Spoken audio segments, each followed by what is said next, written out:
बिस्मिल्लाहिर्रहमानिर्रहीम। मैं हूं अशफाक अहमद और आप देख रहे हैं मेरा यूट्यूब चैनल। हम लोगों ने last time C plus plus के ऊपर जो है बेसिक सी प्लस प्लस के जो बेसिक्स हैं उसके ऊपर वीडियो सीरीज़ का एक वीडियो लेक्चर्स का एक सीरीज़ बनाई थी। तो जैसा कि मैंने उसके एंड पे आपसे वादा किया था कि हम लोग इंशाल्लाह जो है इसकी जो सी प्लस प्लस के एडवांस टॉपिक्स हैं जिनमें ख़ास तौर पर ऑब्जेक्ट ओरिएंटेड प्रोग्रामिंग है उस पोर्शन को भी कवर करेंगे।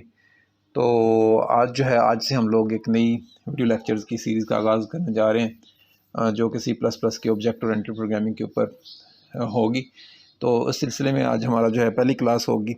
इसके अंदर हम लोग देखेंगे कि इंट्रोडक्शन क्या है, ऑब्जेक्ट ओरिएंटेड प्रोग्रामिंग का इंट्रोडक्शन क्या है, ये होती क्या है और किस तरह से हम लोग सी प्लस प्लस को इंट्रोड्यूस करते हैं कि वो जो है ऑब्जेक्ट ओरिएंटेड प्रोग्रामिंग के जो कॉन्सेप्ट्स हैं उनको हम लोग इम्प्लीमेंट करते हैं सी प्लस प्लस के अंदर। तो आइए चलते हैं, आगाज़ करते हैं। तो सबसे पहले जो हमारा आज की क्लास है उसके अंदर हम लोग ऑब्जेक्ट ओरिएंटेड प्रोग्रामिंग का जो इंट्रोडक्शन है वो पढ़ते हैं और उसके बाद फिर आगे हम चलेंगे और देखेंगे कि जो बेसिक कंसेप्ट्स हैं वो उनकी जो डेफिनेशंस हैं, जो सिंटैक्स है और इनकी जो बाकी जो कंसेप्ट्स हैं उनको हम लोग तो ऑब्जेक्ट ओरिएंटेड प्रोग्रामिंग में हम सबसे पहले देखते हैं कि अब तक हमने जो प्रोग्रामिंग की है, जो ऑब्जेक्ट ओरिएंटेड प्रोग्रामिंग के अलावा जितने भी प्रोग्रामिंग हम लोग करते हैं उसको प्रोसीजरल प्रोग्रामिंग कहते हैं। तो हम देखते हैं कि प्रोसीजरल प्रोग्रामिंग और जो है ऑब्जेक्ट ओरिएंटेड प्रोग्रामिंग, इन दोनों में जो फ़र्क है वो क्या है और ये किस तरह से डिफरेंट है। तो ऑब्जेक्ट ओरिएंटेड जो प्रोसीजरल प्रोग्रामिंग है उसके अंदर हम लोग जो है प्रोसीजर्स को लिखते हैं, या प्रोसीजर्स कह लें, फंक्शंस कह लें, रूटीन, सब रूटीन्स कह लें। तो हम जो है अपने कोड को छोटे छोटे जो पीसेस हैं, मॉड्यूल्स हैं, उनमें डिवाइड करते हैं और वो जो हम लोग फंक्शंस बनाते हैं, जो मॉड्यूल्स बनाते हैं, उनका काम ये होता है कि वो डाटा के ऊपर काम करते हैं। तो डाटा से मुराद ये है कि वो सिंपल वेरिएबल्स जो हैं, चाहे वो ग्लोबल वेरिएबल्स हैं, लोकल वेरिएबल्स हैं, जो भी हो डाटा, वो वेरिएबल्स के ऊपर काम करते हैं। तो वेरिएबल्स के अंदर ही हम लोग डाटा स्टोर करते हैं, वेरिएबल से हम लोग डाटा जो है वो गेट करते हैं। जबकि जो ऑब्जेक्ट ओरिएंटेड प्रोग्रामिंग होती है, इसके अंदर ये होता है कि आप जो है हम लोग क्या करते हैं कि ऑब्जेक्ट्स बनाते हैं और ऑब्जेक्ट जो होते हैं उनके अंदर डाटा और फंक्शंस बोथ जो हैं वो कंटेन करते हैं। तो ऑब्जेक्ट जो होते हैं वो हर ऑब्जेक्ट जो है वो किसी न किसी क्लास का हिस्सा होता है। अब इसकी डिटेल हम लोग आगे इंशाल्लाह अगली स्लाइड में भी पढ़ेंगे। तो ऑब्जेक्ट ओरिएंटेड प्रोग्रामिंग और प्रोसीजरल प्रोग्रामिंग में फ़र्क ये है कि जो ऑब्जेक्ट ओरिएंटेड प्रोग्रामिंग है उसके अंदर जो ऑब्जेक्ट होते हैं वो डाटा और फंक्शंस, उन दोनों के ऊपर काम कर रहे होते हैं। तो आप यूँ कह सकते हैं वेरिएबल्स और फंक्शन दोनों के ऊपर वो काम कर रहे होते हैं। जबकि प्रोसीजर प्रोग्रामिंग के अंदर जो सारा फोकस होता है ना, वो वेरिएबल्स के ऊपर होता है। ऑब्जेक्ट ओरिएंटेड प्रोग्रामिंग के अंदर जो ऑब्जेक्ट होते हैं बेसिकली उनको ये ज़िम्मेदारी दी जाती है कि वो जो है वेरिएबल्स और फंक्शन दोनों के ऊपर जो है वो काम करते हैं। तो अब हम लोग देखते हैं कि हमें फ़ायदा क्या है ऑब्जेक्ट ओरिएंटेड प्रोग्रामिंग जो है, हम लोग प्रोसीजर प्रोग्रामिंग की निस्बत ऑब्जेक्ट ओरिएंटेड प्रोग्रामिंग को क्यों प्रेफर करते हैं। इसकी वजह होती है कि जो ऑब्जेक्ट ओरिएंटेड प्रोग्रामिंग में हम लोग प्रोग्रामिंग करते हैं उसमें जो बनने वाले प्रोग्राम्स हैं उनकी जो स्पीड है वो फास्ट होते हैं और उनको चलाना जो है ना वो बहुत आसान होता है। तो इसलिए जो है ये एक एडवांटेज है, जो कि पहले एडवांटेज है कि प्रोग्राम जो होते हैं वो तेज़ी से चलते हैं, उनकी स्पीड का जो इशू है वो नहीं है और उसके बाद जो है ना उनको चलाना बहुत आसान होता है। दूसरा जो फ़ायदा होता है नहीं होता है कि प्रोग्राम्स जो है ना उनकी जो स्ट्रक्चर है वो बड़ी क्लियर होती है और जो स्ट्रक्चर है वो प्रोग्राम जो इसकी जो स्ट्रक्चर है प्रोग्राम्स की बड़ी क्लियर होती है, क्योंकि हर चीज़ जो है वो उसको डिवाइड किया जाता है ऑब्जेक्ट्स के अंदर। तो ऑब्जेक्ट्स जो हैं उनको हैंडल करना और उनकी प्रोग्राम की जो क्लैरिटी है वो ज़्यादा बेहतर आती है। इसके अलावा ये है कि फ़ायदा ये ऑब्जेक्ट ओरिएंटेड प्रोग्रामिंग यूज़ करने का कि इसमें हमारा जो कंसेप्ट है ड्राइव, यानी कि डू नॉट रिपीट योरसेल्फ। तो इसमें ऑब्जेक्ट ओरिएंटेड प्रोग्रामिंग में ये फ़ायदा होता है कि हमें जो चीज़ें बार बार करनी पड़ती हैं उनको हम एक दफ़ा जो है ना वो उनका स्ट्रक्चर डिज़ाइन कर लेते हैं और उनको बार बार यूज़ कर सकते हैं। तो इसलिए जो रेपिटेशन है, जो एक्स्ट्रा हमें मेहनत है वो नहीं करनी पड़ती। हम लोग जो एक दफ़ा चीज़ बना लेते हैं वो उसका हम बार बार फ़ायदा उठाते हैं और वो हमें कोडिंग जो है बार बार नहीं करनी पड़ती। इसके अलावा यह है कि जो है इस ऑब्जेक्ट ओरिएंटेड प्रोग्रामिंग के थ्रू जो प्रोग्राम्स बनते हैं ना, टोटली ये रीयूजेबल होते हैं। जो ऑब्जेक्ट हम बनाते हैं, जो क्लासेस हम बनाते हैं, इनका हम लोग जब एक दफ़ा इनकी क्रिएशन कर लेते हैं, डेवलपमेंट कर लेते हैं, तो ये चीज़ें हमें बार बार फिर काम आती हैं, हमें वो चीज़ें बार बार बनानी नहीं पड़ती। तो इसलिए जो रीयूजेबिलिटी का फैक्टर है वो बहुत अहम है ऑब्जेक्ट ओरिएंटेड प्रोग्रामिंग के अंदर। और इसमें ये होता है कि हमें कम कोड के साथ कम वक्त में हम लोग जो है ना एक अच्छी एप्लीकेशन जो है वो तैयार कर लेते हैं, क्योंकि हमें एक दफ़ा वो चीज़ जो है ना ऑलरेडी डिज़ाइन कर चुके होते हैं।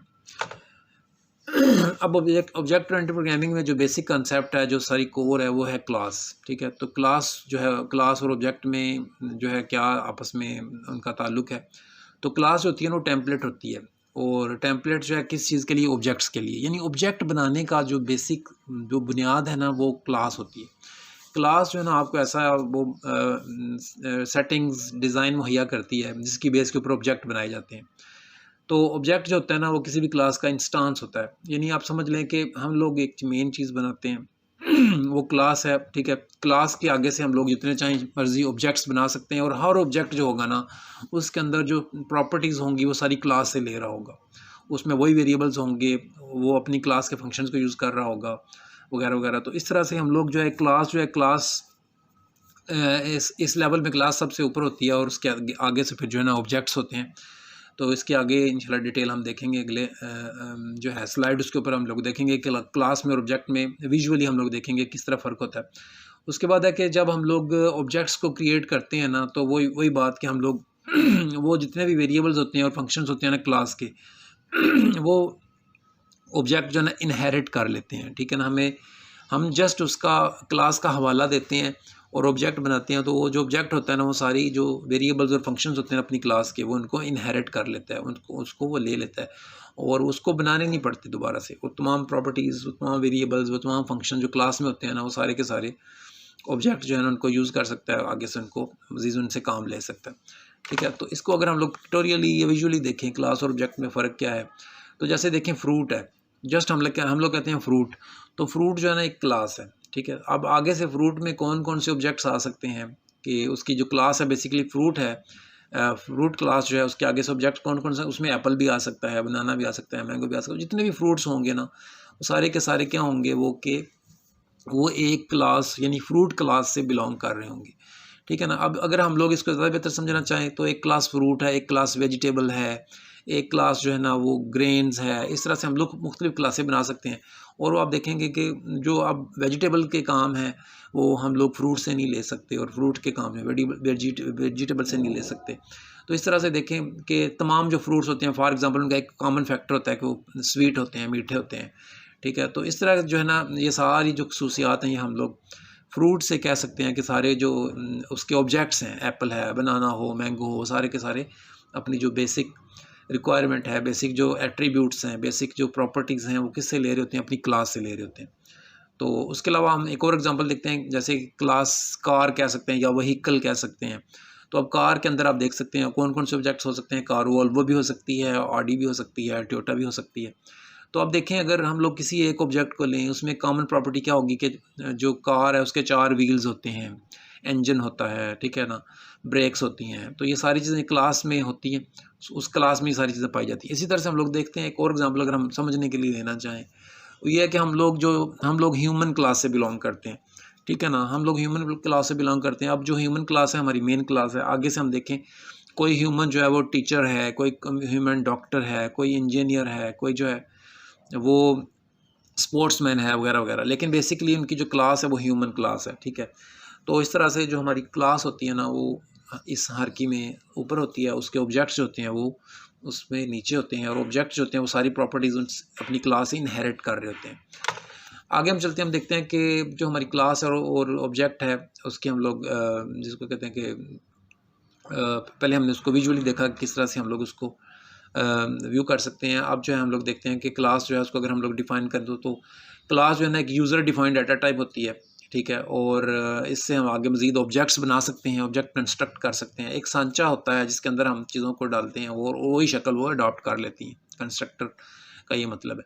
तो यूज़र डिफाइंड टाइप से मुराद ये है कि अब तक हमने जो डाटा टाइप्स पढ़ी हैं ना, वो जैसे हमारी नॉर्मल डाटा टाइप्स हैं, इंटीजर है, स्ट्रिंग है, ऑब्जेक्ट ओरिएंटेड प्रोग्राम, दूसरे क्या कहते हैं वो एरेज़ हैं। ठीक है, डाटा स्ट्रक्चर जितनी हम लोगों ने पढ़ी, वो हमारी सिस्टम डिफाइंड डाटा टाइप्स थी। अब हम देखते हैं कि जो हमारी क्लास है ना, ये एक यूज़र डिफाइंड डाटा टाइप है। ये हमारी मर्ज़ी की डाटा टाइप होती है। हम लोग इसमें जिस तरह चाहें अपनी क्लास जो है ना उसको डिफ़ाइन कर सकते हैं, और उसके आगे जो ऑब्जेक्ट बनेंगे ना वो सारे के सारे उसको फॉलो करेंगे, उन प्रॉपर्टीज़ को, उन एट्रीब्यूट्स को। आगे हम देखते हैं कि ऑब्जेक्ट क्या है। तो ऑब्जेक्ट जो होता है ना, simple definition is that it's an instance of a class. ठीक है, क्लास की एक इंस्टांस होती है। तो अमूमन इंग्लिश में हम लोग देखते हैं इंस्टांस एग्जांपल को कहते हैं, लेकिन यहाँ पे है कि जो ऑब्जेक्ट होता है ना क्लास को इंस्टांशिएट किया जाता है। तो उसकी आगे से अब देखें ना, एक हम लोग डिज़ाइन तैयार करते हैं, आगे से हम उसके जितने चाहें आगे से जो है ना चीज़ें बना सकते हैं। तो इसी तरह से क्लास जो है ना मेन डिज़ाइन है, और ऑब्जेक्ट जो है ना उसकी आगे से एग्जांपल्स हैं, उसकी आगे से जो है ना डिफरेंट किस्म की हम लोग एंटिटीज़ बना सकते हैं क्लास की बेस के ऊपर। अब हम लोग अगर क्लास की मिसाल लें कि एक कार की मिसाल लेते हैं, तो कार एक क्लास है, ठीक है। और क्लास के जो एट्रीब्यूट्स होंगे, क्लास के जो मेथड्स होंगे, वो क्या, क्लास के मेंबर्स क्या होंगे, इन चीज़ों को हम देखते हैं। तो एट्रीब्यूट्स बेसिकली वेरिएबल्स को कहते हैं, ठीक है ना। हमारी प्रोग्रामिंग के अंदर हम जिस तरह हम लोग वेरिएबल्स यूज़ करते हैं ना, तो ऑब्जेक्ट ओरिएंटेड प्रोग्रामिंग के अंदर इन वेरिएबल्स को हम लोग एट्रीब्यूट्स कहते हैं, ठीक है। तो कार का जैसे वेट है, कार का कलर है, ठीक है ना, ये कार के एट्रीब्यूट्स होंगे। इसी तरह से मेथड्स जो होते हैं ना ऑब्जेक्ट ओरिएंटेड प्रोग्रामिंग के अंदर, फंक्शंस को मेथड्स कहा जाता है। और क्लास, अगर हम लोग कार की मिसाल ले रहे हैं, तो कार के जो मेथड होंगे ना, कार को ड्राइव करना, कार को ब्रेक लगाना, ठीक है ना, ये क्या चीज़ें होंगी, ये क्लास के मेथड्स होंगे। सिंपल वर्ड्स में मैं आपको यूँ बता सकता हूँ कि जो हमारे नाउन्स होते हैं ना, नाउन्स और वर्ब्स होते हैं, ठीक है, जो चीज़ों के नाम होते हैं, नाउन्स जो होते हैं ना, जैसे कार का वेट है, कलर है, ये नाउन्स हैं। और वर्ब क्या है, जो काम किए जा रहे हैं कार के ऊपर, ठीक है, जिसको ड्राइव किया जा रहा है, उसको ब्रेक लगाया जा रहा है। तो जो नाउन्स होते हैं ना वो एट्रीब्यूट्स होते हैं, और जो वर्ब्स होते हैं ना वो मेथड्स होते हैं, ठीक है। तो आगे हमारा कंसेप्ट है क्लास मेंबर्स क्या होते हैं। तो वेरिएबल्स को और फंक्शंस को अब यूँ कह सकते हैं कि हम एट्रीब्यूट्स और मेथड्स जो दोनों है ना, इन दोनों को एक हम लोग कंबाइंड टर्म यूज़ करते हैं कि ये क्लास के मेंबर्स हैं। जब हम लोग जिक्र करेंगे ना क्लास मेंबर्स का, तो इससे हमारी मुराद ये होगी कि हम लोग बात कर रहे हैं क्लास के वेरिएबल्स की और क्लास के फंक्शंस की, ठीक है। तो इनको क्या बोलते हैं, क्लास मेंबर्स। तो ये टर्मिनोलॉजीज़ जो है ना शुरू में आप लोगों को एक दफ़ा समझ आ गई, तो इंशाल्लाह आगे जो है चल के हम लोग इन्हीं टर्म्स को यूज़ करेंगे ऑब्जेक्ट ओरिएंटेड प्रोग्रामिंग के अंदर। अब आते हैं असल चीज़ की तरफ कि क्लास को बनाते कैसे हैं, प्रोग्रामिंग किसकी कैसे करते हैं, इसका सिंटैक्स क्या है। तो जिन लोगों ने भी स्ट्रक्चर्स को पढ़ा हुआ है ना, हम लोगों ने बल्कि लास्ट टाइम जो टॉपिक किया था प्रोसीजरल प्रोग्रामिंग के अंदर, वो स्ट्रक्चर्स का ही था। तो उनके लिए ये बिल्कुल नॉर्मल सी बात लग रही होगी जो मैं आगे आपको बताने वाला हूँ। तो जिस तरह हम लोग एक स्ट्रक्चर बनाते थे ना, स्ट्रक्चर में क्या करते थे, एक स्ट्रक्ट कीवर्ड यूज़ करते थे, यहाँ पे हम लोग क्लास यूज़ करते हैं। उसके बाद हम स्ट्रक्चर का नाम देते थे, यहाँ पे हम क्लास का नाम देते हैं। इसकी पैरेंथेसिस ओपन करते हैं, पैरेंथेसिस के अंदर हम लोग, अभी आप पब्लिक को रहने दें, अभी आप ये देखें सिंपल, इस स्ट्रक्चर को अगर आप जहन में लाएँ, तो हम लोग डाटा टाइप दे के एक वेरिएबल बनाते थे। इसी तरह से हम लोग एक क्लास जो है ना उसके अंदर हम अपने इंटीजर स्ट्रिंग वेरिएबल जो हमने बनाए हैं, इंटीजर माई नम बनाया है, स्ट्रिंग जो है माई स्ट्रिंग बनाया है। आगे से मज़ीद जो है ना इसकी स्ट्रक्चर के साथ जो है ना सिमिलैरिटी ये है कि जब हम लोग इसकी पैरेंथेसिस को क्लोज़ करते हैं ना, तो उसके आगे हम लोग एक सेमीकोलन भी मस्ट देते हैं, ठीक है ना। तो स्ट्रक्चर में भी ऐसे ही था। अब स्ट्रक्चर में उसमें जो फ़र्क अभी हमें नज़र आ रहा है, ये एक पब्लिक वर्ड का है। ये जो पब्लिक वर्ड है ना, ये लेबल है, ठीक है। अगर आपको याद हो, हम लोगों ने जब गो टू लेबल प्रोग्रामिंग में गो टू लेबल का यूज़ किया था, हम लोग एक लेबल बनाते थे और कहते थे कि गो टू आगे उस लेबल का नाम, तो हमारा जो है कंट्रोल उस लेबल को दिया जाता था, और वो जो लेबल है उसके आगे जो भी इंस्ट्रक्शंस होती थी वो चलना शुरू हो जाती थी। तो ये हम लेबल तो नहीं कहेंगे इसको, हम यहाँ पे इसका नाम है एक्सेस स्पेसिफायर, ठीक है। ये जो हम लोगों ने कमेंट लिखे हुए हैं इसको मज़ीद क्लैरिफाई करने के लिए। तो क्लास का हमने नाम दिया, क्लास कीवर्ड यूज़ किया, क्लास का नाम दिया, ये ब्रैकेट्स ओपन और क्लोज़ की, सेमीकोलन का यूज़ किया, उसके हम लोगों ने जो वेरिएबल्स हैं वो डिफ़ाइन किए, और इन वेरिएबल्स को हम लोगों ने पब्लिक के अंडर जो है ना इसको इस लेवल पे हम लोगों ने ऊपर पब्लिक लिखा है, नीचे पब्लिक जो है ना, this is called access specifier, ठीक है। तो पब्लिक का यहाँ पे अब सिंपल वर्ड आप यूँ ले सकते हैं कि इसके जो इंटीजर वेरिएबल है और स्ट्रिंग वेरिएबल है, इसको क्लास के अंदर जो है ना पब्लिकली एक्सेस किया जा सकता है। ये नहीं है कि क्लास के सिर्फ जो मेंबर्स हैं, ऑब्जेक्ट्स हैं, उनको वो हम वहाँ पे उनको यूज़ कर सकते हैं। इसके अलावा हमारे जो आगे हम चल के देखेंगे प्राइवेट, और जो है ना एक प्राइवेट होगा, और एक जो है तीसरा जो एक्सेस स्पेसिफायर है वो जो है डन स्टैटिक, ठीक है। और जो है ये कीवर्ड्स जो है ना ये हम लोग यूज़ करेंगे। तो अभी हम लोग देखते हैं कि पब्लिक जो है हम लोग शुरू में पब्लिक को यूज़ करेंगे, ठीक है, पब्लिक स्पेसिफायर को यूज़ करेंगे। आगे चलते हैं। तो अब इसको थोड़ा सा ना हम लोग एक्सप्लेन जो मैंने किया, जैसे कि तो क्लास कीवर्ड जो है जो चीज़ें हमने यहाँ पे यूज़ की हैं सिंटेक्स के अंदर जो टर्म्स यूज़ की हैं, क्लास जो है कीवर्ड है, पब्लिक जो एक्सेस स्पेसिफायर है, और ये जो दो माई नम एंड माई स्ट्रिंग है, दीज आर टू वेरिएबल्स। तो सेमीकोलन का जैसे मैंने शुरू में बताया कि सेमीकोलन जो हम लोग एंड पे यूज़ करेंगे, ये जो है इसको स्ट्रक्चर्स की तरह क्लास के एंड पे हम लोग ये यूज़ करेंगे, ठीक है। तो इसका आज के लिए इतना ही था। हम लोग जो है इसको इंशाल्लाह अगली क्लास में हम अपनी डेमोस्ट्रेशन भी करेंगे और एग्जांपल्स के थ्रू हम लोग चलेंगे, ताकि आपको मज़ीद जो है इसकी क्लैरिटी हो सके। उम्मीद है कि यहाँ तक आपको समझ आया होगा। तो अगली क्लास तक इंशाल्लाह खुदा हाफिज़, ठीक है। तो इंशाल्लाह अगली क्लास में फिर हाज़िर होंगे। अल्लाह हाफिज़।